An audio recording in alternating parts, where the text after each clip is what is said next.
If lines appear on your printed images, you may have to clean the thermal head. Spots, streaks, and lines are a result of a dusty thermal head. The thermal head builds dust whenever the media is loaded. The media attracts dust due to static. Cleaning the thermal head will solve this problem, and you will only need to perform this procedure when the problem occurs. If you are unable to use the cleaning ribbon, you will need to clean the head with a soft tissue and a small amount of alcohol. You will need a diluted solution like isopropyl alcohol or water. You will also need wipes such as Kim wipes, a soft cloth, or a non-abrasive tissue.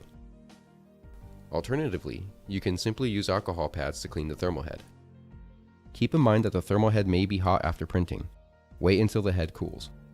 Press the open button on the printer. Take the ink cassette out of the printer. Apply alcohol to the tissue.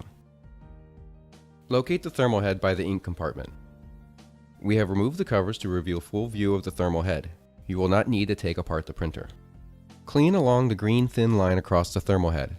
If your model is the K60, clean along the orange line.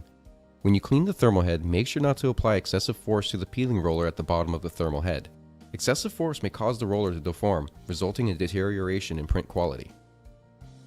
Once you're done, perform a test print to make sure the issue is resolved. If you have any questions or concerns, you can email us at tsupport@meus.mea.com or give us a call at 1-888-307-0309.